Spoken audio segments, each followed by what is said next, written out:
Kalapa, Hawaii, where it still is today.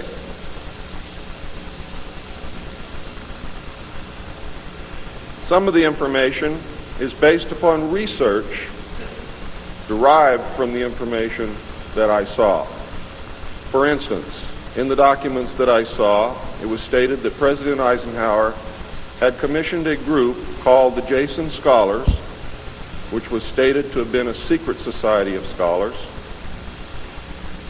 to research the deception, lies, facts, truth, and get at the root and the real truth of the alien question. It also stated that there was a group of 12 men formed by NSC Memo 5410, and that the study group was formed by NSC Memo 5411, and that there was another NSC memo issued to cover the actions of these men and explain the reasons why such prominent men were meeting on a regular basis, and that NSC memo was 5412/1 and 5412/2. 5412/1 was implemented in March of 1955, 5412/2 in November of 1955. Anyone who knows how correspondence, executive orders, and executive memos are written knows that you do not write a memo 5412 in March and then in November tack a second part onto it. The memo was originally really written in 1954. I'm going to go through the whole history. I'm going to have to leave a few things out simply because it's going to be impossible to cover everything in the hour and a half that I have. Before I begin, I would like to read two quotes to you.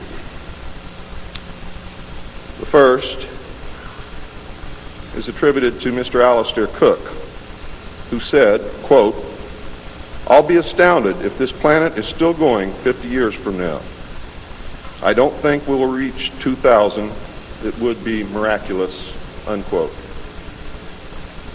Winston Churchill said, and I quote, "We seem to be moving, drifting, steadily against our will, against the will of every race and every people and every class, towards some hideous catastrophe. Everyone wishes to stop it, but they do not know how." What do you think he was referring to? Ronald Reagan stated on October 18, 1983, in a meeting with Thomas Dine, who is the executive director of the American Israel Public Affairs Committee. And I quote Ronald Reagan, "You know, I turn back to your ancient prophets in the Old Testament and the signs foretelling Armageddon, and I find myself wondering if we're the generation that is going to see that come about. I don't know if you've noted any of those prophecies lately, but believe me, they certainly describe the times we're going through."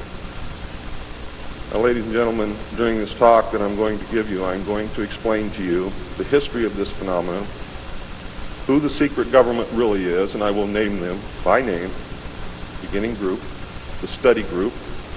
I will tell you who they are today. I'm going to tell you what this is all about. I'm going to tell you who's selling drugs to your children, and I'm going to tell you why the United States government is afraid for you to find out what the truth is regarding UFOs.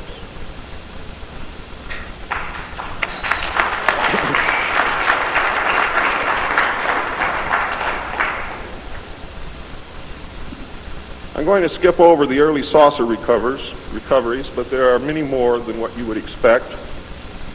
The early saucers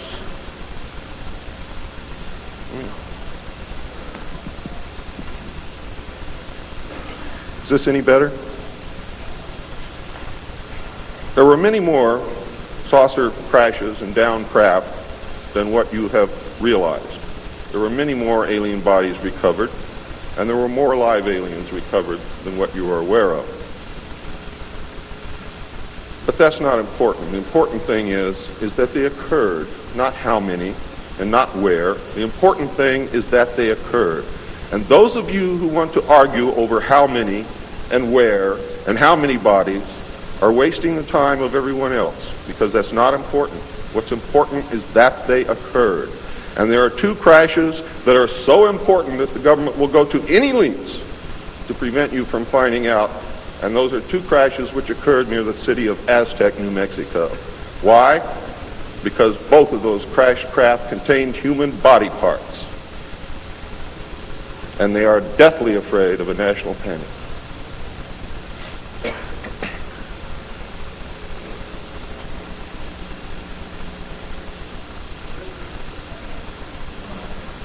Because of this, there was a very, very tight security blanket screwed down tight over all of the alien question. The downed craft, the fact that they were here, the technology that we were recovering. Some craft, strangely enough, were not damaged at all. But we could not recognize anything that we had previously known as mechanical, electrical, hydraulic, or any other thing that we knew of, except eventually we discovered that the craft contained a small reactor approximately the size of a large football or a small basketball, which was said to be a clean reactor, and the craft, this particular craft, used or seemed to use water as fuel. Now, how that all works, I don't know.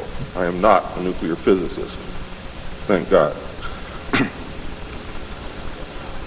A special group of America's top scientists were organized under the name Project Sign in December of 1947 to study the phenomena. There was no such thing at that time as MJ-12.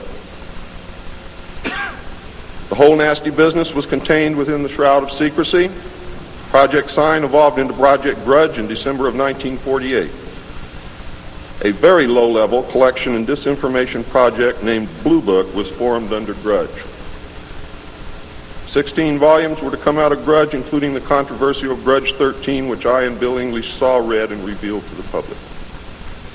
Blue teams were put together to recover the crashed discs and dead or alive aliens. The blue teams were later to evolve into alpha teams under Project Pounce and Project Pluto.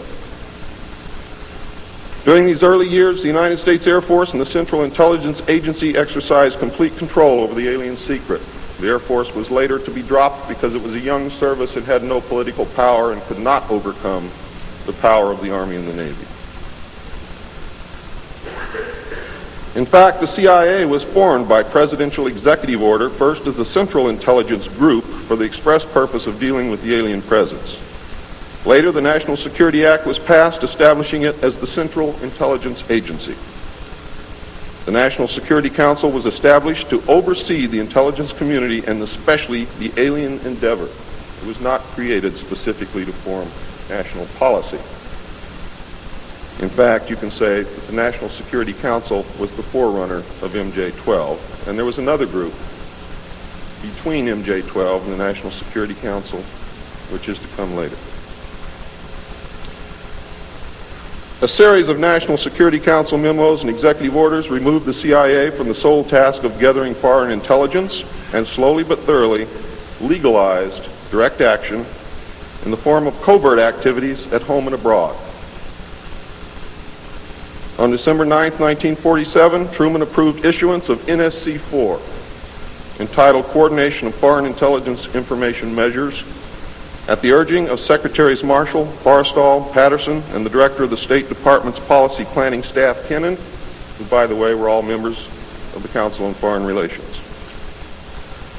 The Foreign and Military Intelligence Book 1, final report of the Select Committee to study governmental operations with respect to intelligence activities, United States Senate, 94th Congress, second session, report number 94-755, April 26, 1976, page 49 states, this directive empowered the Secretary of State to coordinate overseas information activities designed to counter communism. A top-secret annex to NSC-4, which was NSC-4 Alpha, or 4A, for those of you who are confused by military terms, instructed the Director of Central Intelligence to undertake covert psychological activities in pursuit of the aims set forth in NSC-4 and secretly was to run a psychological operation against the American public to hide the presence of UFOs and aliens. The initial authority given the CIA for covert operations under NSC 4A did not establish formal procedures for either coordinating or approving these operations. How many of you understand what I just said to you? Not too many. Let me explain it. What this means, the initial authority given the CIA for covert operations under NSC 4 Alpha did not establish formal procedures for either coordinating or approving these operations. That means they had to answer to no one. It means go do what you got to do. Don't bring any dirt back here because we don't want to see it. Just get the job done. Don't ask anybody. Don't report to anybody.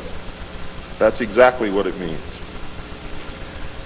It simply directed the DCI, which is the Director of Central Intelligence, to undertake covert actions and to ensure, through liaison with state and defense, that the resulting operations were consistent with American policy. The only guideline was that it was consistent with American policy. Later, NSC 10-1 and NSC 10-2 were to supersede NSC 4 and NSC 4A, and NSC 10-1 was to establish the Office of Policy Coordination, or the OPC, was chartered to carry out an expanded program of covert activities. It was directly responsible for the alien task projects, and it was the direct forerunner of MJ-12. NSC 10-1 and 10-2 validated illegal and extra-legal practices and procedures as being agreeable to the national security leadership. The reaction, of course, was very swift. In the eyes of the intelligence community, no holes were barred. Under NSC 10-1, an executive coordination group was established to review but not approve covert project proposals. Why? Because if you've ever read or known anything about President Truman,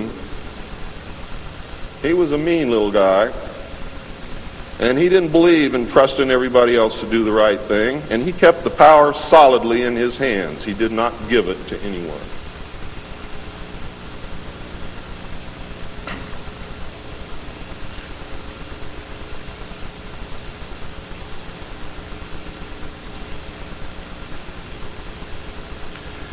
The ECG was secretly tasked to coordinate the alien projects. NSC 10-1 and 2 were interpreted to mean that no one at the top wanted to know about anything until it was over and successful. These actions established a buffer between the president and the information, and it's important that you understand this because it's important later. It was intended that this buffer serve as a means for the president to deny knowledge if leaks divulged the true state of affairs. That is to prevent the collapse of the government. If the president can stand up and say, I didn't know about it, the government can survive. If the president cannot say that, then you have a very, very dangerous situation indeed. The buffer was used in later years for the purpose of effectively isolating succeeding presidents from any knowledge of the alien presence other than what the secret government and the intelligence community wanted them to know. NSC 10-2 established a study panel which met secretly and was made up of the scientific minds of the day and may very well have included some of those names which are on the fraudulent document known as Majestic 12 or the Eisenhower briefing document, which is in reality a contingency plan to lead you right through the Rose Garden.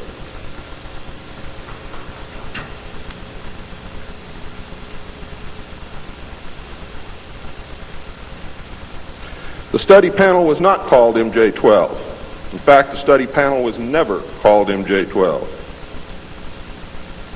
Another NSC memo, NSC 10-5, further outlined the duties of the study panel. These NSC memos and secret executive orders set the stage for the creation of MJ-12 only 4 years later. Now it gets nasty. Secretary of Defense James Forrestal began to object to the secrecy.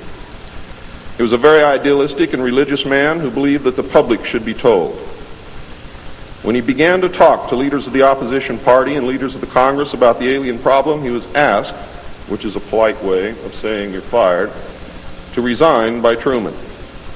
He expressed his fears to many people and rightfully believed that he was being watched and that his life was threatened.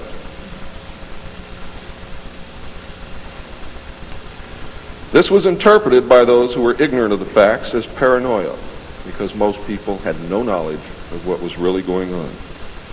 Forrestal later was said to have suffered a mental breakdown and was admitted, they say, actually, he was committed to Bethesda Naval Hospital against his will. In fact, it was feared that Forrestal would begin to talk again and he had to be isolated, discredited, and shut up. Sometime in the early morning of May 22nd, 1949, agents of the CIA tied a sheet around his neck, fastened the other end to a fixture in his room, and threw James Forrestal out the window. The sheet tore, and he plummeted to his death, and he became one of the first victims of the cover-up. The live alien that had been taken from the 1949 Roswell crash was called EB. It was short for extraterrestrial biological entity, and all aliens are not called EB. EB had a tendency to lie, and for over a year would give only the desired answers to questions asked. Those questions which would have resulted in an undesirable answer went unanswered. At some point during the second year of captivity, he began to open up, and the information derived from EB was startling, to say the least. And this compilation of his revelations became the foundation of what would later be finished, called the Yellow Book. Photographs were taken of EB, which among others, I and Bill English were to view years later in Grudge 13. Why do they keep the aliens in a Faraday-shielded environment? Because they have a tendency to disappear right through walls. And if you can prevent the transmission of electromagnetic energy, you can stop them from doing it.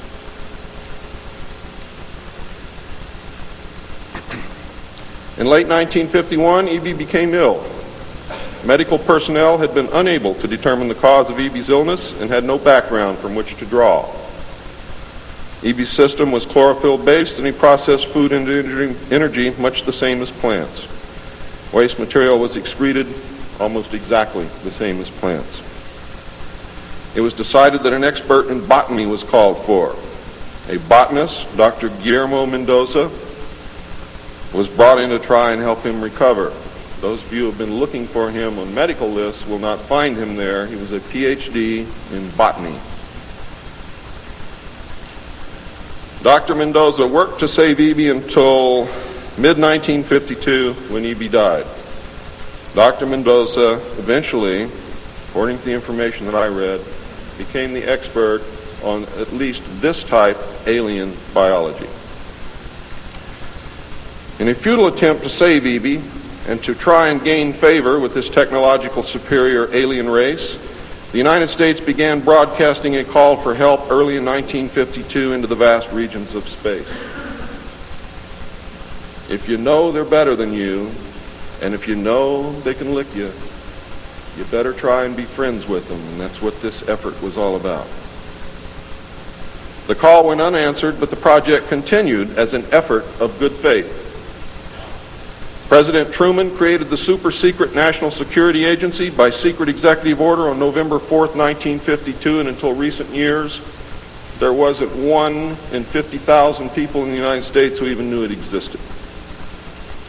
Its primary purpose was to decipher the alien communications and language and establish a dialogue with the aliens. This most urgent task was a continuation of the earlier effort and was codenamed Sigma. The secondary purpose of the NSA was to monitor all communications and emissions from any and all devices worldwide for the purpose of gathering intelligence, both human and alien, and to contain the secret of the alien presence. Project Sigma, ladies and gentlemen, was extremely successful. The NSA also maintains communications with the Luna base and other secret space programs. By executive order, the NSA is exempt from all laws which do not specifically name the NSA in the text of the law as being subject to that law. How many of you know what that means? That means we have a completely lawless organization running around the country doing whatever they want to do, answering to no one, and under no law which does not name the National Security Agency in the text of that law as specifically being subject to that law by executive order of the President of the United States.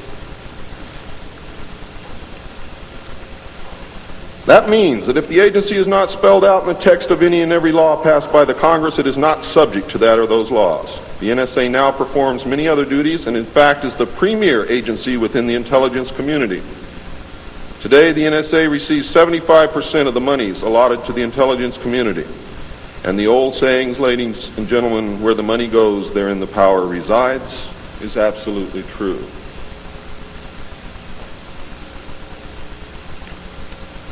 The DCI today is mainly a figurehead. He is in charge of the CIA. The CIA does have many functions which are useful to this country and some which are deadly to us. The DCI, of course, is in charge of that agency. But he is not, as everyone thinks, the head of the intelligence community. That position really and truthfully lies with the director of the National Security Agency. The primary task of the NSA is still alien communications, but now includes other alien projects as well. President Truman had been keeping our allies, including the Soviet Union, informed of the developing alien problem since the Roswell recovery. This had been done in case the aliens turned out to be a threat to the human race and thus the world. Plans were formulated to defend the Earth in case of invasion. These were international plans, which included most of the countries of the world. Great difficulty, however, was encountered in maintaining international secrecy. It was decided that an outside group was necessary to coordinate and control international efforts in order to hide the secret from the normal scrutiny of governments by the press. The result was the formation of a secret society which became known as the Bilderbergers. The headquarters of this group is in Geneva, Switzerland. The Bilderbergers evolved into a secret world government that now controls everything.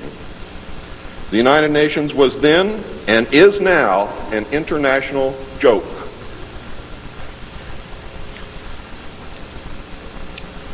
In 1953, a new president occupied the White House. He was a man used to a structured staff organization with a chain of command. His method was to delegate authority and rule by committee. He made major decisions, but only when his advisors were unable to come to consensus, and when he was in the Army, he was known as the diplomat. He was very good at what he did. He was very good at bringing people together, reaching consensus, and getting people to work for him. His normal method was to read through or listen to several alternatives and then approve one. Those who worked closely with him have stated that his favorite comment was, "Just do whatever it takes." Now here's a man very different from President Truman. He spent a lot of time on the golf course. This was not all unusual for a man who had been career Army with the ultimate position of Supreme Allied Commander during the war, a post which carried 5 stars along with it. In fact, he deserved it. This president was General of the Army Dwight David Eisenhower.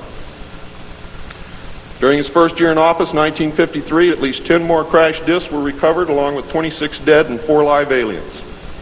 One of the 4 live aliens died within hours of being removed from the craft. The others died approximately 3 or 4 days later.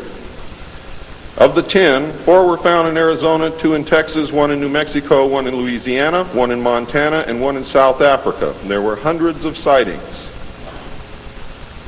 Why were so many craft crashing? Because the government was scared. And when they found out that the radar was downing the craft, they started aiming the radar at the craft with lock-on radar and pumped the juice through. And they brought as many down as they could.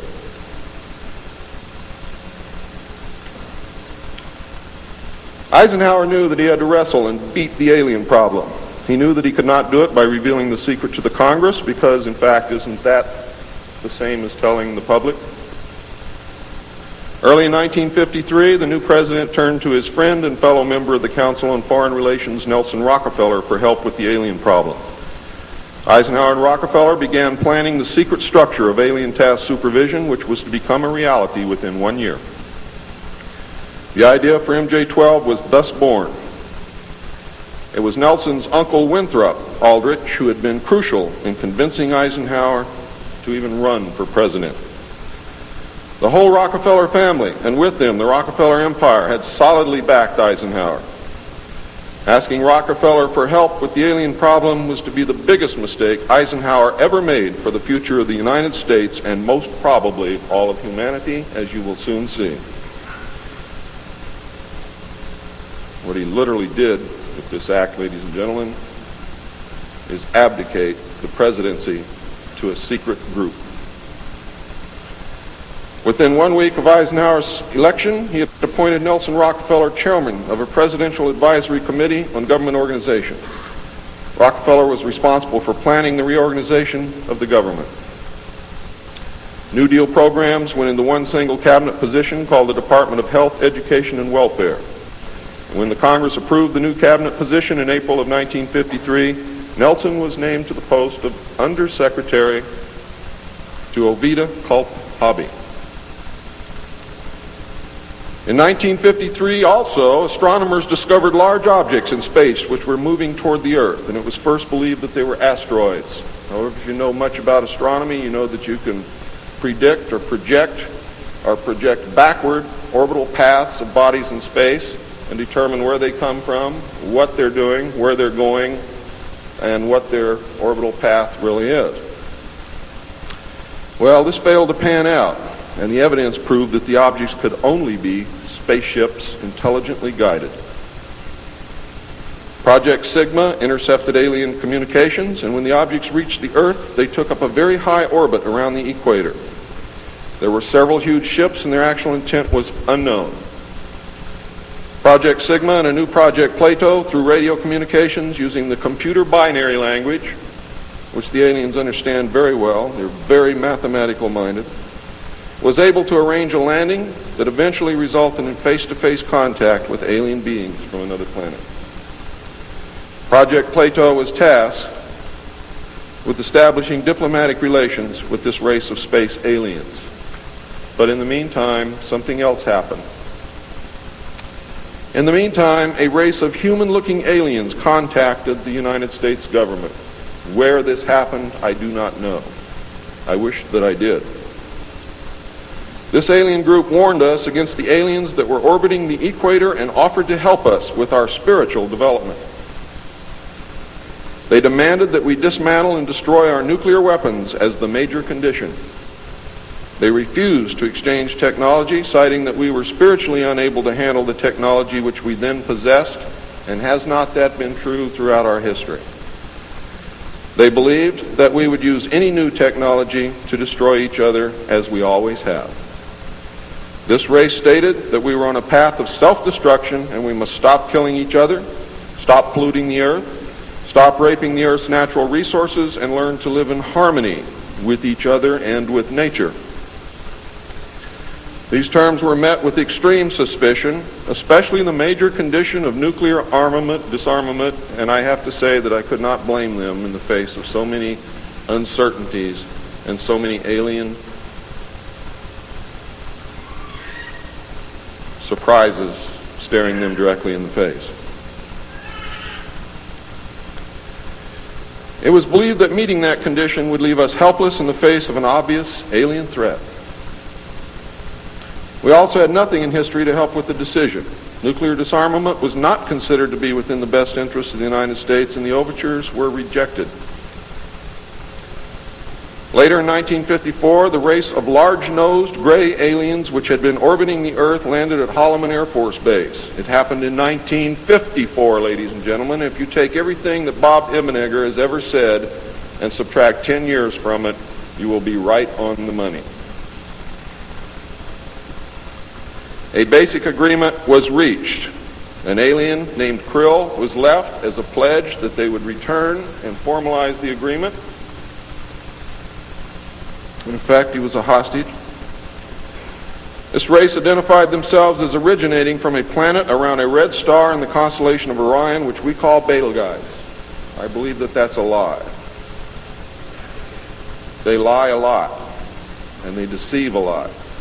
And it is evident through every action that they've ever done with us. The truth is, ladies and gentlemen, these creatures might be from Mars, really. They claim that they are from a planet which revolves around the red star, which we call Betelgeuse. They stated that their planet was dying and that at some unknown future time they would no longer be able to survive there. This led to a second landing at Edwards Air Force Base. The historical event had been planned in advance and details of the treaty had already been agreed upon. Eisenhower arranged to be in Palm Springs on vacation. On the appointed day, the president was spirited away to the base, and the excuse was given to the press that he was visiting the dentist for a toothache. President Eisenhower met with the aliens, and a formal treaty between the alien nation and the United States of America was signed. We then received our first alien ambassador from outer space. His name and title, and I know it sounds ridiculous, but it's absolutely true.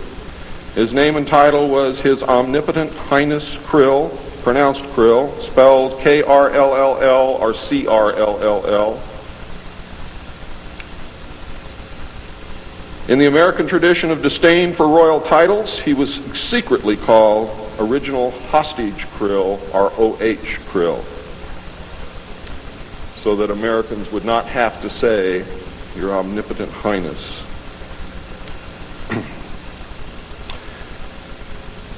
You should know that the alien flag is known as the trilateral insignia. It looks like a TP with two circles on either side of the V and one pole running straight down the middle. It is displayed on their craft and worn on their chest on their uniforms. Both of these landings in the second meeting were filmed, and the film exists today. Where it exists, I do not know, but I do know that it exists. The treaty stated, the aliens would not interfere in our affairs, and we would not interfere in theirs. We were particularly interested that they do not interfere with anything that would affect our future, which has been violated. We would keep their presence on Earth a secret. They would furnish us with advanced technology and would help us in our technological development. They would not make any treaty with any other Earth nation. They could abduct humans on a limited and periodic basis for the purpose of medical examination and monitoring of our development, with the stipulation that the humans would not be harmed, would be returned to their point of abduction, that the humans would have no memory of the event, and that the alien nation would furnish MJ-12 with a list of all human contacts and abductees on a regularly scheduled basis. And this is not being done. It was agreed that each nation would receive the ambassador of the other for as long as the treaty remained in force. It was further agreed that the alien nation and the United States would exchange 16 personnel each to the other with the purpose of learning each of the other. The alien guests would remain on Earth, and the human guests would travel to the alien point of origin for a specified period of time, then return, at which point a reverse exchange would be made. I have no knowledge whatsoever of what happened to those original 16 humans who left the Earth with the aliens. It was also agreed that bases would be constructed underground for the use of the alien nation, and that 2 bases would be constructed for the joint use of the alien nation and the United States government. The base at Dulce is one, the base at S4 in the area known as Area 51 or Dreamland is the second. Exchange of technology would take place in the jointly occupied bases. These alien bases would be constructed under Indian reservations in the 4 corners of Utah, Colorado, New Mexico, and Arizona, and one would be constructed in Nevada in the area known as S4, located approximately 7 miles south of the western border of Area 51, otherwise known as Dreamland. All alien areas are under complete control of the Naval Department, and all personnel who work in these complexes receive their checks from the Navy. Construction of the bases began immediately, but progress was slow until large amounts of money were made available in 1957, and in the meantime work continued on the Yellow Book with the information derived from the guests.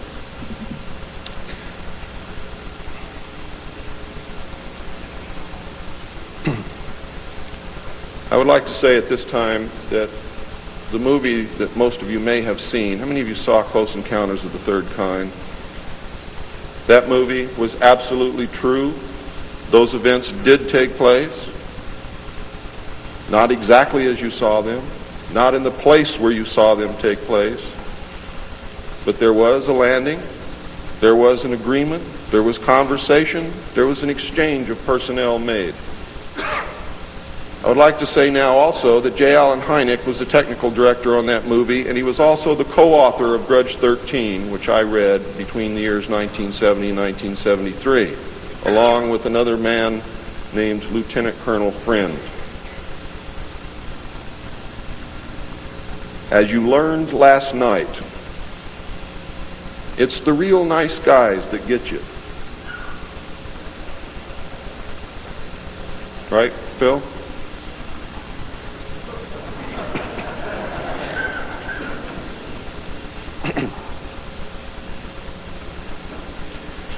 Project Red Light was formed, and experimentation and test flying alien craft was begun in earnest. As I told you earlier, many of the craft we recovered were intact, appeared to have no damage whatsoever.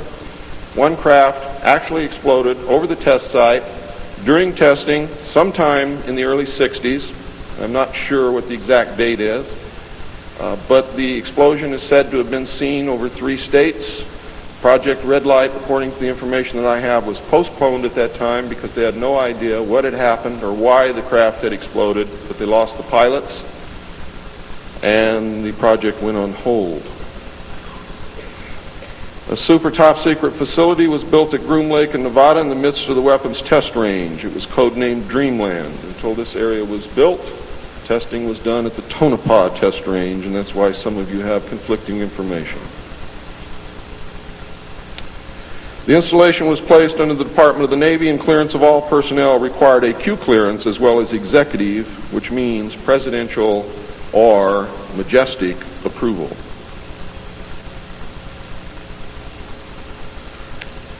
This is ironic due to the fact that the President of the United States does not have clearance to visit the site. How many of you did not know that? The President of the United States cannot enter Area 51. There are very many other areas which he cannot enter also. The alien base and exchange of technology actually took place in an area known as S4. Area S4 was codenamed the Dark Side of the Moon. The Army was tasked to form a super secret organization to furnish security for all alien task projects. This organization became the National Reconnaissance Organization based at Fort Carson, Colorado. The specific teams trained to secure the projects were called Delta. A second project, codenamed Snowbird, was promulgated to explain away any sightings of the red light craft as being Air Force experiments. The Snowbird craft were manufactured using conventional technology and were flown for the press on several occasions, and those of you who are my age or older will remember, as children or young adults, going to the movie and seeing in the movie-tone newsreel the Avro car and other strange-looking saucer craft that were developed by the United States and the Canadian Armed Forces as a part of Project Snowbird. Project Snowbird was also used to debunk legitimate public sightings of alien craft, also called UFOs. Project Snowbird was very successful, and reports from the public declined steadily until recent years. But not just due to Project Snowbird. There was an intense ridicule, denial, and debunking campaign going on since the beginning.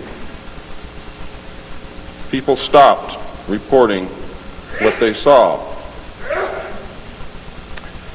A multi-million-dollar secret fund was organized and kept by the military office of the White House. This fund was used to build over 75 deep underground facilities. Presidents who asked were told the fund was used to build deep underground shelters for the president in case of war.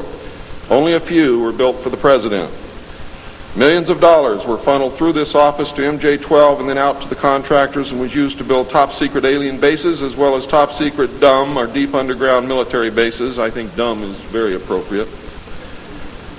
And the facilities promulgated by Alternative 2 throughout the nation.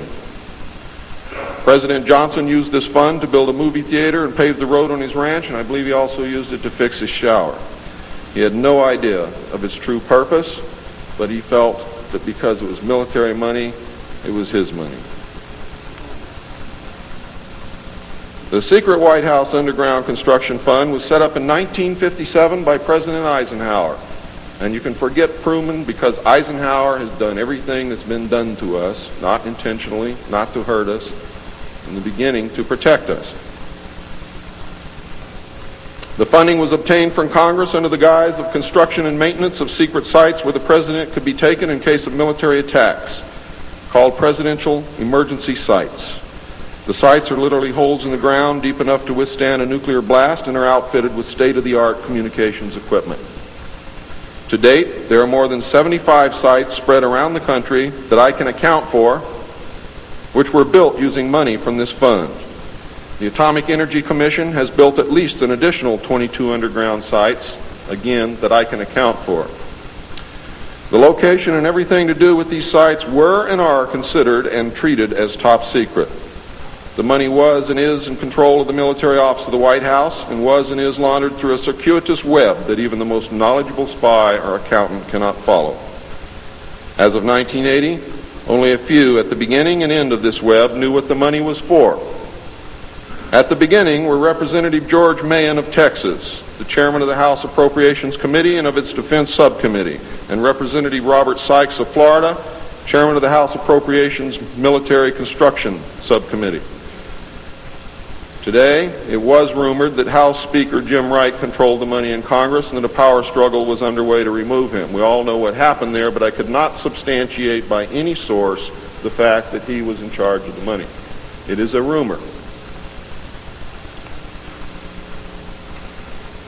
At the end of the line were the President, MJ-12, the Director of the Military Office, and a commander at the Washington Navy Shipyard. The money was authorized by the Appropriations Committee, who allocated it to the Department of Defense as a top-secret item in the Army construction program. The Army, however, ladies and gentlemen, could not spend it, and, in fact, did not even know what it was for. Authorization to spend the money was in reality given to the Navy. You'll find out why the Navy has control of all this a little bit later. It will become clear to you. The money was channeled to the Chesapeake Division of the Navy Engineers, who did not know what it was for either. Not even the commanding officer, who was an admiral, knew what the fund was to be used for. Only one man, a Navy commander, who was assigned to the Chesapeake Division, but in reality was responsible only to the military office of the White House, knew of the actual purpose, amount, and ultimate destination of the top-secret fund. The total secrecy surrounding the fund that meant that almost every trace of it could be made to disappear by the very few people who controlled it. There has never been, and most probably never will, be an audit of this secret money. Large amounts of this money were transferred from the top secret fund to a location at Palm Beach, Florida that belongs to the Coast Guard called Peanut Island. The island is adjacent to property which was owned by Joseph Kennedy. The money was said to have been used for landscaping and general beautification. The money did not begin to be transferred to Peanut Island until shortly after Kennedy's assassination. Some time ago, a TV news special on the Kennedy assassination told of a Coast Guard officer transferring money in a briefcase to a Kennedy employee across this property line.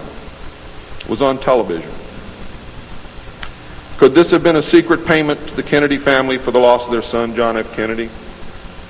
I think it was, but I can't prove it. The payments continued through the year 1967 and then stopped.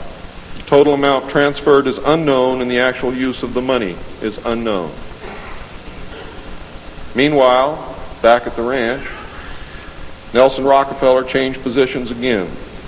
He had been in sort of a holding position until the time was ripe, and now the time was right. This time he was to take C.D. Jackson's old position, which had been called the Special Assistant for Psychological Strategy. With Nelson's appointment, the name was changed to the Special Assistant for Cold War Strategy. This position would evolve over the years into the same position Henry Kissinger was ultimately to hold under President Nixon. Officially, he was to give advice and assistance in the development of increased understanding and cooperation among all peoples. Sounds very nice and innocent, doesn't it? The official description, of course, was a smokescreen. For secretly, he was the presidential coordinator for the intelligence community. In his new post, Rockefeller reported directly and only to the President. He attended meetings of the Cabinet, the Council on Foreign Economic Policy, and the National Security Council, which was the highest policy-making body in the government. Nelson Rockefeller was also given a second important job as the head of the secret unit called the Planning Coordination Group, which was formed under NSC 5412/1 in March of 1955. However, the memo was written in 1954 at the same time that NSC 5410 and NSC 5411 were written. It was not used until it was needed. The group consisted of different ad hoc members depending upon the subject on the agenda. The basic members were Rockefeller, a representative of the Department of Defense, a representative of the Department of State, and the Director of Central Intelligence. It was soon called the 5412 Committee or the Special Group. NSC 5412/1 established the rule, for the first time, established the rule that covert operations were subject to approval by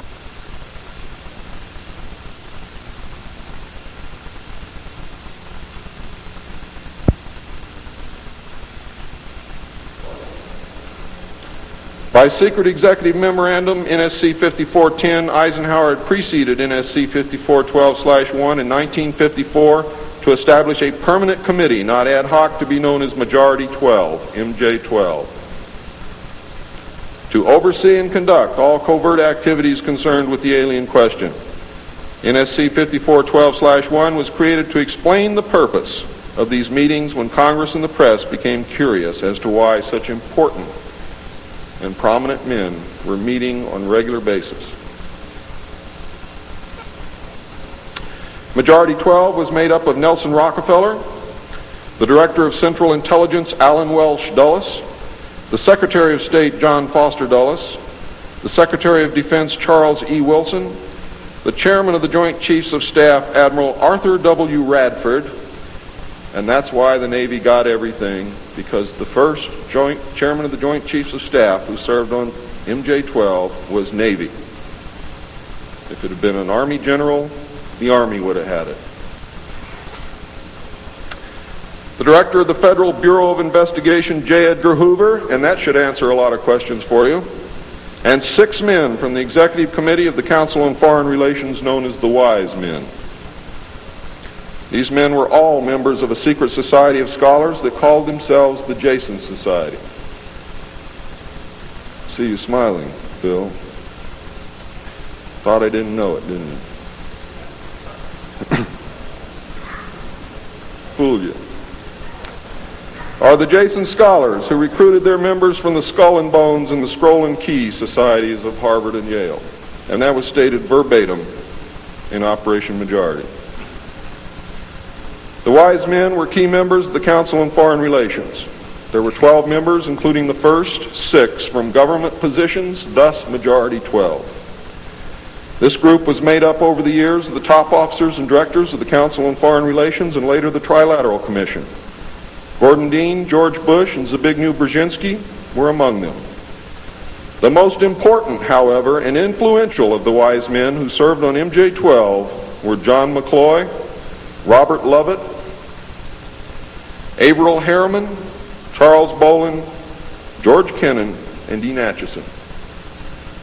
Their policies were to last well into the decade of the 70s, and it is significant that President Eisenhower, as well as the first 6 MJ-12 members from the government, were also members of the Council on Foreign Relations. Thorough researchers will soon discover that not all of the Wise Men attended Harvard or Yale, and not all of them were chosen for Skull and Bones or Scroll and Key membership during their college years. You will be able to quickly clear up this mystery by obtaining the book The Wise Men by Walter Isaacson and Evan Thomas, Simon & Schuster, New York. And under illustration number 9 in the center of the book, you will find the caption, "Lovett with the Yale unit, above far right and on the beach. His initiation into Skull and Bones came at an airbase near Dunkirk." I have found that members were chosen on an ongoing basis by invitation based upon merit, post-college, and was not confined to only Harvard or Yale attendees. It also had something to do with how much money your family had, unless you were a military officer. A chosen few were later initiated into the Jason Society. They are all members of the Council on Foreign Relations, and at that time were known as the Eastern Establishment. This should give you a clue to the far-reaching and serious nature of these most secret college societies.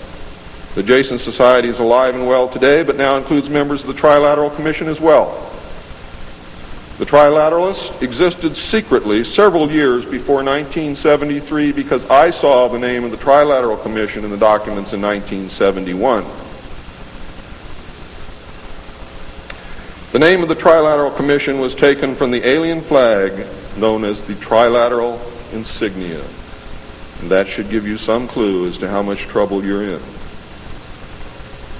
Majority 12 was to survive right up to the present day. Under Eisenhower and Kennedy, it was erroneously called the 5412 Committee, or more correctly, the Special Group.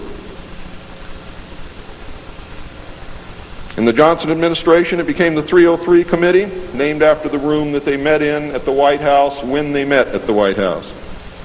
Because the name 5412 had been compromised in the book The Secret Government.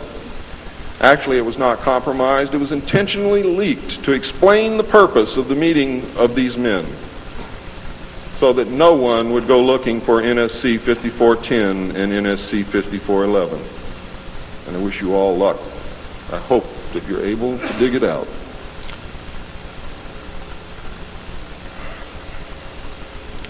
Actually, NSC 5412/1 was leaked to the author to hide the existence of NSC 5410. Under Nixon, Ford, and Carter, it was called the 40 Committee, and under Reagan, it became the PI 40 Committee. But over all those years, only the name changed. The positions remained the same. By 1955, it became obvious that the aliens had deceived Eisenhower and had broken the treaty. Mutilated humans, yes, mutilated humans, were being found along with mutilated animals, and yes, mutilated animals, and those of you who doubt that this is taking place should leave your job, should leave your home, should do whatever you have to do, and go look for yourself, because it's important that you know it and that you believe it.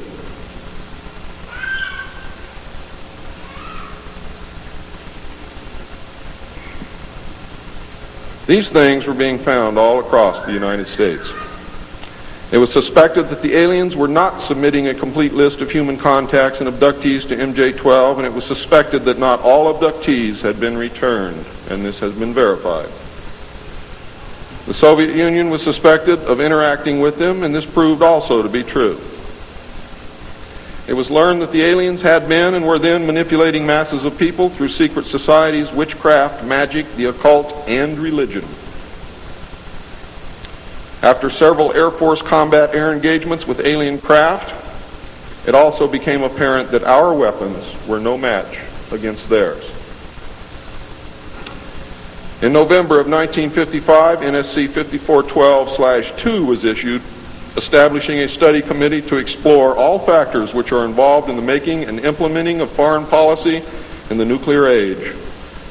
This, again, was only a blanket of snow that covered the real subject of study, which was the alien question.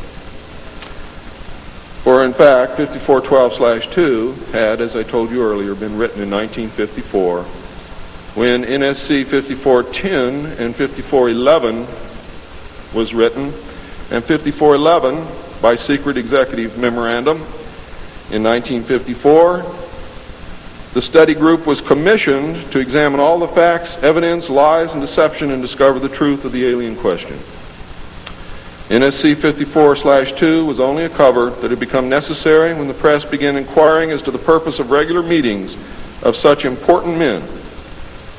When the press asked Gordon Dean, somewhere near the end of 1954, why they were meeting and what they were studying, Gordon Dean says, "As of yet, we have no direction, but we're working on it." It then became necessary to find a direction and find a reason for these meetings, and that's exactly what they did. The first meetings began in 1954 and were called the Quantico meetings because they met at the Quantico Marine Base. See, one thing I knew, ladies and gentlemen, I know who they are. I know what they were called. All I had to do was find out who belonged to those names And it's impossible to hold meetings of 36 prominent men secret over such a long period of time. The study actually lasted 3 years, not forever. It was a 3-year study, period. A study group was made up of 35 members of the Council on Foreign Relations secret scholars known as the Jason Society or the Jason Scholars. Dr. Edward Teller was invited to participate. Dr. Zbigniew Brzezinski was the study director for the first 18 months. Dr. Henry Kissinger was chosen as the group study director for the second 18 months, beginning in November of 1955. Nelson Rockefeller was a frequent visitor during the study. I'm going to read you the study group members now. For those of you who know who these people are, you're going to be amazed. Those of you who do not, I advise that you purchase a copy of my text, which will be on sale the minute that I finish my last word.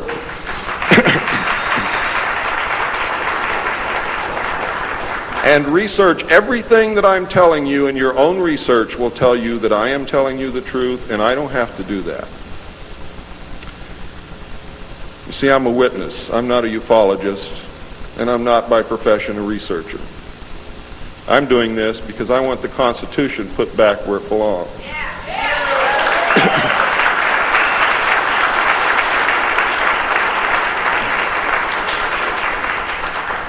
The study group members were Gordon Dean, chairman, one of the most powerful men in the United States at that time.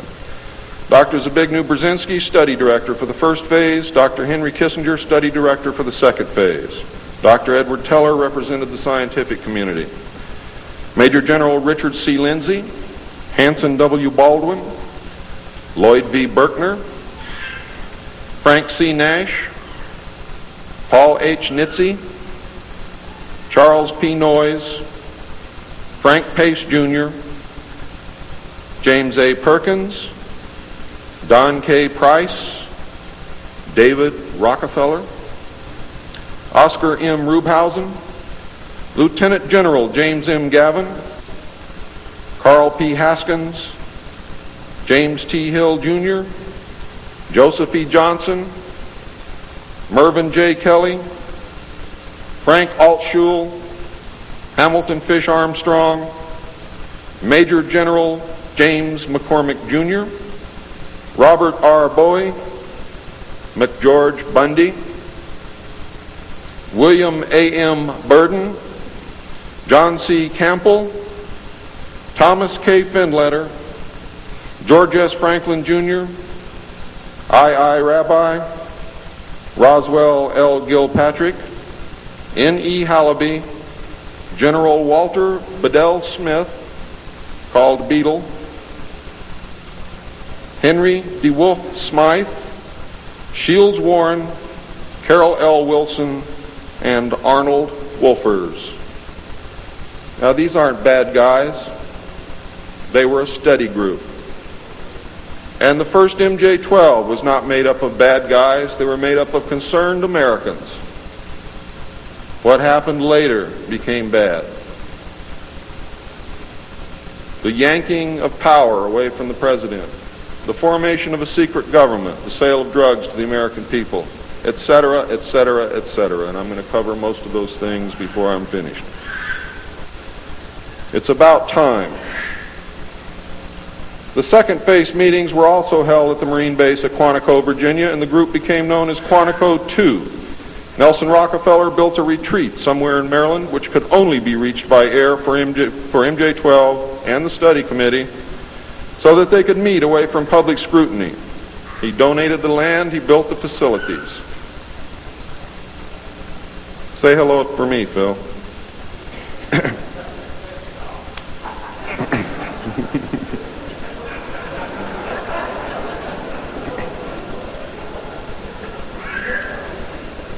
So that they could meet away from public scrutiny. The secret meeting place is known by the code name, the Country Club. Complete living, eating, recreation, library, and meeting facilities exist at the location. The study group was publicly closed in the later months of 1956, and Henry Kissinger published what was officially termed the results in 1957 as Nuclear Weapons and Foreign Policy by Henry A. Kissinger, published for the Council on Foreign Relations by Harper & Brothers, New York. In truth, the manuscript had already been 80% written while Kissinger was at Harvard. The study group continued veiled in secrecy. A clue to the seriousness Kissinger attached to the study can be found in statements by his wife and friends. Many of them stated that Henry would leave home early each morning and return late each night without speaking to anyone or responding to anyone. It seemed, in fact, as if he were in another world which held no room for anyone else. Now, when they say that he would not speak to anyone or respond to anyone, they meant it literally. I find these statements very revealing. The revelations of the alien presence and actions during the study must have been a great shock. I know I would have been shocked. Henry Kissinger was definitely out of character during the time surrounding these meetings, as he is normally described as being a gentleman, very charming, and most people who meet him like him very much. Henry Kissinger would never again be affected in this manner, no matter the seriousness of any subsequent event. On many occasions, he would work very late into the night after having already put in a full day. Coupled with his not speaking, this behavior eventually led to his divorce. A major finding of the alien study was that the public could not be told, as it was believed that this would most certainly lead to economic collapse of the religious structure, and national panic, which would lead into anarchy.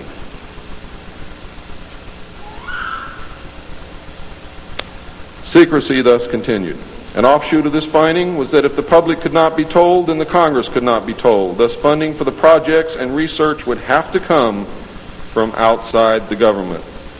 There's some things beginning to fall into place. Without aliens, you cannot make sense of anything else that's been happening for the 44 years. You put the aliens in the middle of this stuff and you've got all the answers, every one of them. In the meantime, money was to be obtained from the military budget and from CIA confidential non-appropriated funds. Another major finding was the aliens were using humans and animals for a source of glandular secretions, enzymes, hormonal secretions, blood, and in horrible genetic experiments. The aliens explained these actions as necessary to their survival. What I'm going to tell you now is very sad if it's true, because I am unable to weed through the lies and deception and really find the truth. All I know is what they told us. They stated that their genetic structure had deteriorated and that they were no longer able to reproduce. They stated that if they were unable to improve their genetic structure, their race would soon cease to exist.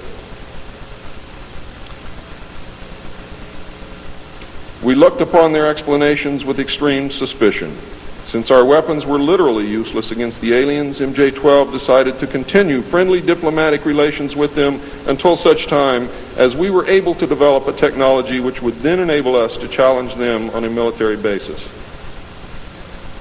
Overtures would have to be made to the Soviet Union and other nations to join forces for the survival of humanity. In the meantime, plans were developed to research and construct two weapon systems using conventional and nuclear technology, which would hopefully bring us to parity. The results of the research were projects Joshua and Excalibur. Joshua was a weapon captured from the Germans, which at that time was capable of shattering 4-inch thick armor plate at a range of 2 miles using low-frequency aimed sound waves. And it was believed that this weapon would be effective against the alien craft and beam weapons. Excalibur was a weapon carried by missiles not to exceed 30,000 feet above ground level, not to deviate from designated target more than 50 meters, that would penetrate 1,000 meters of tufa hard-packed soil such as that found in New Mexico, would carry a 1 megaton warhead, and was intended for use in destroying the aliens in their underground bases. Joshua was developed successfully but never used to my knowledge. Excalibur was not pushed until recent years, and now there is an unprecedented effort to develop this weapon. The people who are working on these weapons tell us that they have never been pushed so hard in their history working on any project than they are being pushed to develop Project Excalibur. Now, what I'm going to read you next may upset some of you, but it's absolutely true. The events at Panama in the early part of the century were scrutinized. On suspicion that it was alien manipulation, an intelligence operation was put into motion to penetrate the secrecy surrounding the event. The United States utilized its Vatican moles that had been recruited and nurtured during World War II and soon obtained the entire Vatican study, which included the prophecy. And I don't care what you've ever read before, you have not read the true prophecy. This prophecy stated that if man did not turn from evil and place himself at the feet of Christ, the planet would self-destruct and the events described in the book of Revelations would indeed come to pass. It stated that a child would be born who would unite the world with a plan for world peace and a false religion beginning in 1992. By 1995, the people would discern that he was evil and was indeed the Antichrist. World War III would begin in the Middle East in 1995 with an invasion of Israel by a united Arab nation using conventional weapons, which would culminate in a nuclear holocaust in the year 1999. Between 1999 and 2003, most of the life on this planet would suffer horribly and die as a result. The return of Christ would occur in the year 2011. Is this true? I don't know. I know that it was decided by the United States government that this was indeed an alien event, and I believe that this is more deception which is being heaped upon us. So don't go out of here thinking that the world is going to end tomorrow because of this. It might because of something else, and I'm going to talk about that, but not because of this.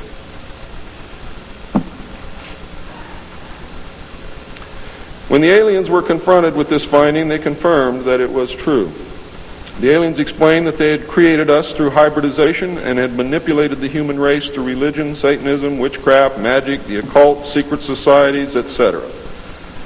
They further explained that they were capable of time travel and the events would indeed come to pass. Later exploitation of alien technology by the United States and the Soviet Union utilizing time travel confirmed that indeed something bad was going to happen.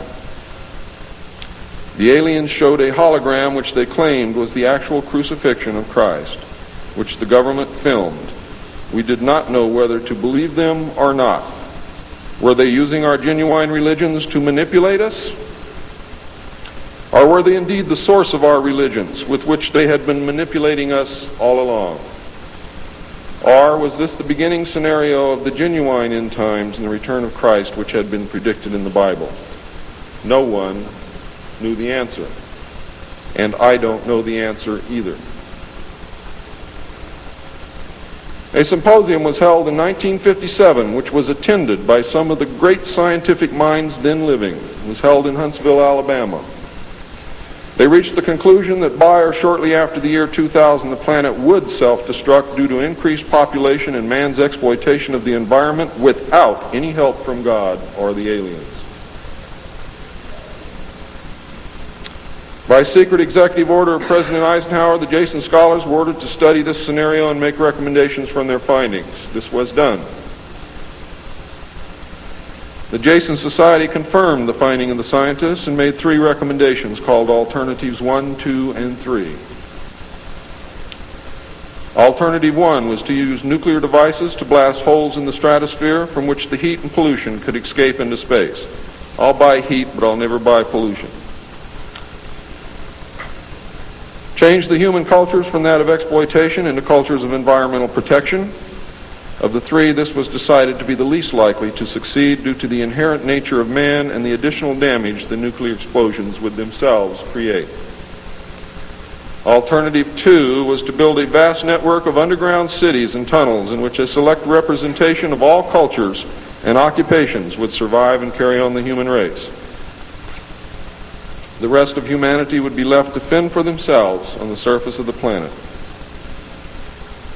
Alternative 3 was to exploit the alien and conventional technology in order for a select few to leave the earth and establish colonies in outer space. I am not able to either confirm or deny the existence of batch consignments of human slaves which would be used for the manual labor in the effort as a part of the plan. The moon, codenamed Adam, would be the object of primary interest, followed by the planet Mars, codenamed Eve. As a delaying action, all 3 alternatives included birth control, sterilization, forced if necessary, and the introduction of deadly microbes to control or slow the growth of the Earth's population. AIDS is only one result of these plans. There are others. It was decided, since the population must be reduced and controlled, that it would be in the best interest of the human race to rid ourselves of the undesirable elements of our society. The joint U.S. and Soviet leadership dismissed Alternative 1, but ordered work to begin on Alternative 2 and 3 virtually at the same time. Those of you in the state of Washington who report hearing machinery underground are probably correct. In 1959, the RAND Corporation hosted a deep underground construction symposium. I have a copy of this symposium report, which I'm not supposed to have, but nevertheless I have it. It's approximately this thick. In the symposium report, machines are pictured and described which could bore a tunnel 45 feet in diameter at the rate of 5 feet per hour in 1959. Just think what they can do now. It also displays pictures of huge tunnels and underground vaults containing what appear to be complex facilities and possibly even cities. It appears that the previous 5 years of all-out underground construction had made very significant progress by that time. The ruling powers decided that one means of funding the alien-connected and other black projects was to corner the illegal drug market.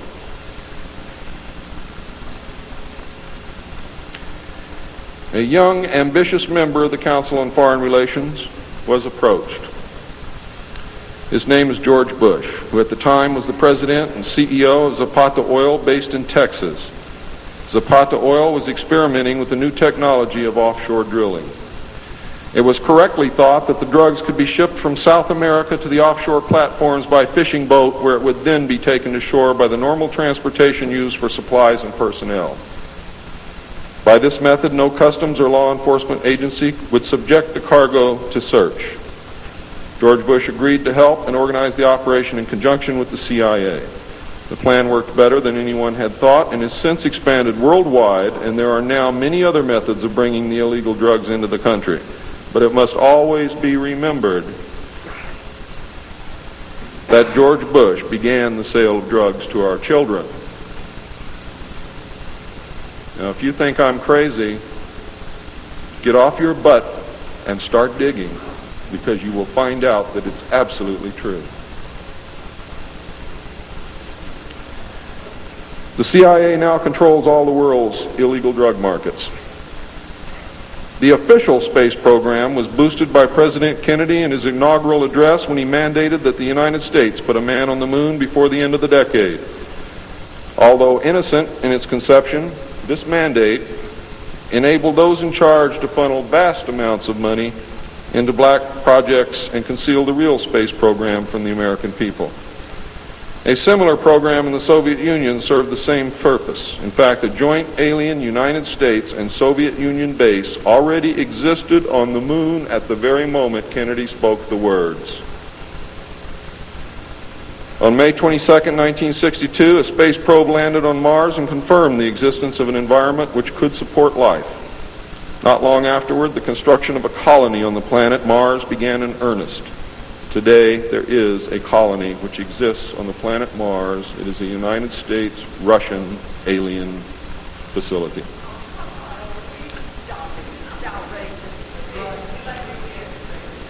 If you believe it's outrageous, stick around a few years.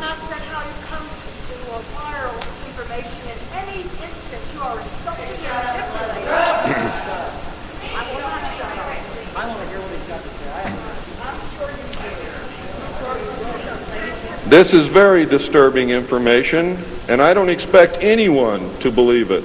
I don't expect one of you to believe what I'm telling you. And I knew that when I came here. I'm not one of you. I'm not a ufologist. I'm not a researcher. I have an obligation to inform the public, and once that's done, I've done my job. From then on, it's up to you, not me.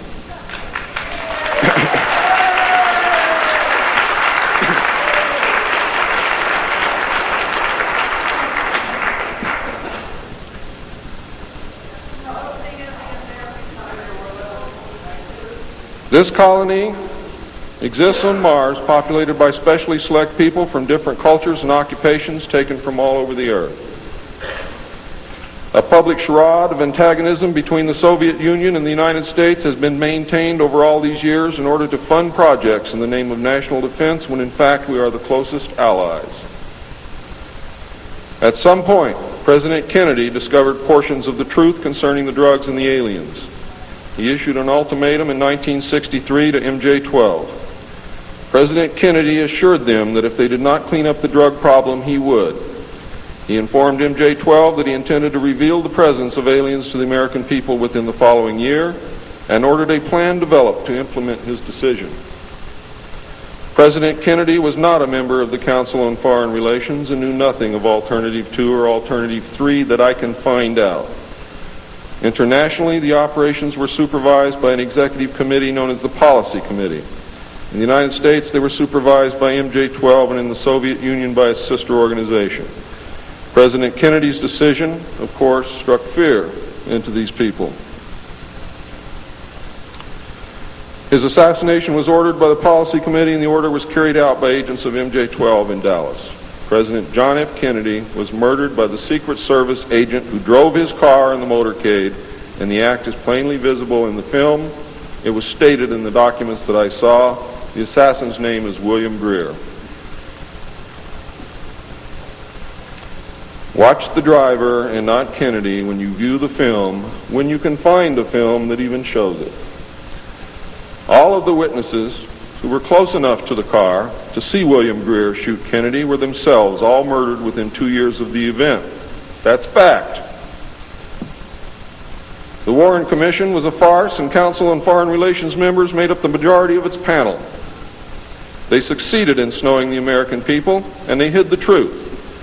And many other patriots who have attempted to reveal the alien secret have also been murdered throughout the intervening years.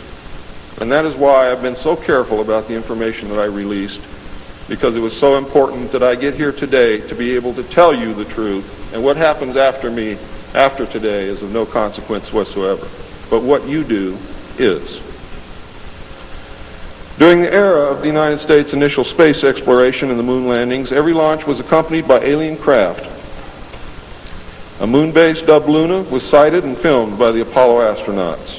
Domes, spires, tall round structures which look like silos, huge T-shaped mining vehicles which left stitch-like tracks in the lunar surface, and extremely large as well as small alien craft appear in the photographs. It is, in fact, a joint United States-Russian and alien base. The space program is a farce and an unbelievable waste of money.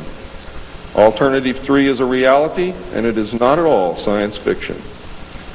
Most of the Apollo astronauts were severely shaken by this experience, and their lives and subsequent statements reflect the depths of the revelation and the effect of the muzzle order which followed. They were ordered to remain silent or suffer the extreme penalty, death, which was termed an expediency. One astronaut actually did talk to the British producers of the TV expose Alternative 3, confirming many of the allegations. However, I do not know who it was. In the book, Alternative 3, the pseudonym Bob Groden was used in place of the astronaut's identity. It was also stated that he committed suicide in 1978. This cannot be validated by any source, and I believe that several so-called facts in the book are really disinformation. However, I can assure you that Alternative 3 is real. I firmly believe that this disinformation is a result of pressure put upon the authors and is meant to nullify the effect upon the populace of the British TV expose entitled Alternative 3. The headquarters of the international conspiracy is in Geneva, Switzerland. The ruling body is made up of representatives of the governments involved as well as the executive members of the group known as the Bilderbergers. Meetings are held by the Policy Committee when necessary on a nuclear submarine beneath the polar ice cap. The secrecy is such that this was the only method which could ensure that the meetings could not be bugged, and is the only place where they discuss their most secret matters. I can say that the book is at least 70% true from my own knowledge and the knowledge of my sources. I believe that the disinformation was an attempt to compromise the British TV expose with information which could be proven false, just as the Eisenhower briefing document was released here in the United States under the contingency plan Majestic 12, and which can also be proven false. Since our interaction with the aliens began, we have come into possession of technology beyond our wildest dreams. A craft named Aurora exists at Area 51, which makes regular trips into space. It is a one-stage ship called a TAV, or trans-atmospheric vehicle. And it can take off from the ground using a 7-mile runway, go into high orbit, return on its own power, and land on the same runway. We currently have and fly atomic-powered alien craft at Area S4 in Nevada. Our pilots have made interplanetary voyages in these craft and have been to the Moon, Mars, and other planets aboard these craft. There is a group of pilots at the base who wear a patch, which has a little alien peeking over the bottom. It has, I think, 3 or 4 letters at the top. I forget what they are, but John Lear knows what they are. There is a picture of Saturn and a picture of Mars in the photograph. And in the background, there are 7 stars, which are strangely shaped just like the stars in the Pleiades group. What that means, I don't know. We have been lied to about the true nature of the moon, the planets Mars and Venus, and the real state of technology that we possess today at this very moment. There are areas in the moon where plant life grows and even changes color with the seasons. And this seasonal effect is because the moon does not, as claimed, always present the exact same side to the Earth or the sun. There is an area that wobbles in and out of darkness on a seasonal basis, and it is near this area that the plant life grows. The moon does have a few man-made lakes and ponds upon its surface, and clouds have been observed and filmed in its atmosphere. How many of you remember the period of time, several years, when almost every reported alien craft that was reported landed was on or near water and appeared to be pumping water into the craft? How many of you remember that? Quite a few. The water went to the moon, ladies and gentlemen, to change the moon. And it is working.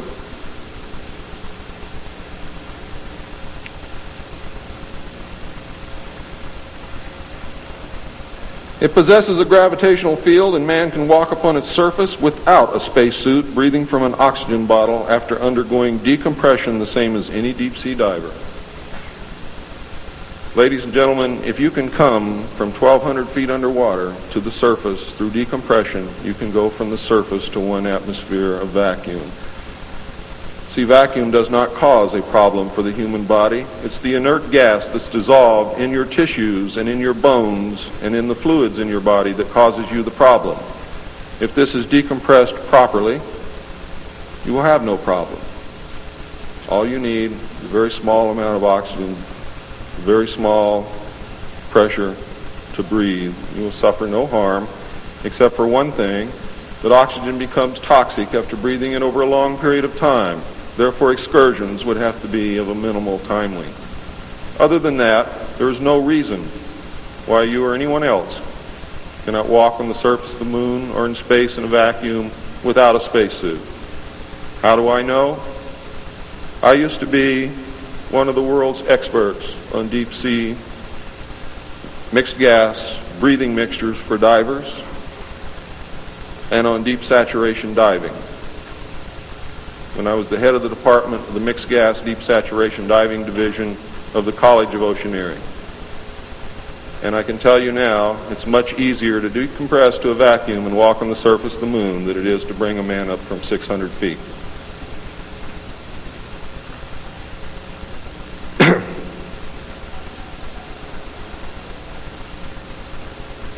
I have seen the photographs, and some of them were actually published in a book called We Discovered Alien Bases on the Moon by Fred Steckling. However, all the photographs are not there, but there are some very good ones. I would advise you to buy the book. I would advise you to look at the photographs, get the NASA number, and send for them.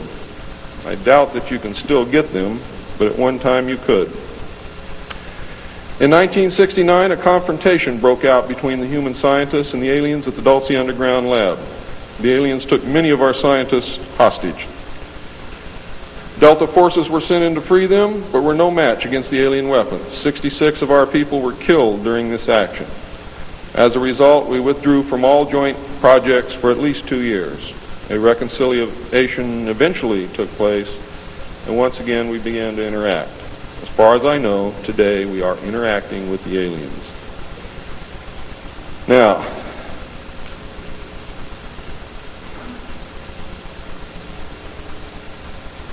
I'm gone past my limit. I'm not going to infringe upon the other speakers. The text of my speech will be on sale outside. I only have one message to give you. I don't care what you think of me. I don't care what you call me. I do care what you do with this information because it is important to our survival as a species. It's important to our planet. It is important for the world. What happens to me is of no consequence, and I knew that when I started this. And over the last 17 years, I knew that someday I was going to have to get up and say this, whether I wanted to or not, whether I was afraid or not. Now I am here, and now it is done. And I feel an overwhelming relief. You now have the information. You can laugh at it. You can throw it in the trash can. You can burn my house down if you want to. But I am telling you right now, your future, your children's future, your grandchildren's future depends upon what you do with this information. Your own government is selling your children drugs, and you don't seem to care. Your own government has given away the power of the people, and you don't seem to care. There is an apathy that is running rampant in this country that is deadly, whether or not there are aliens.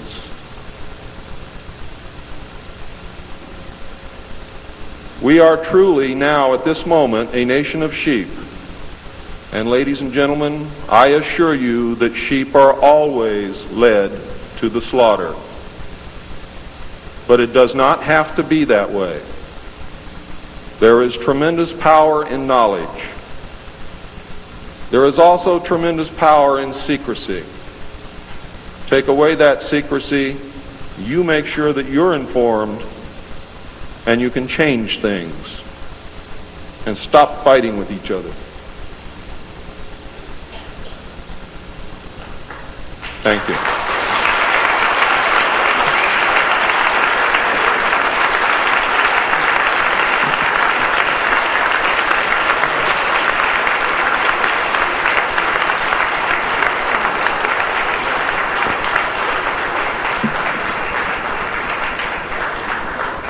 This time, ladies and gentlemen, I think a 5-minute break is in order. What do you think, John?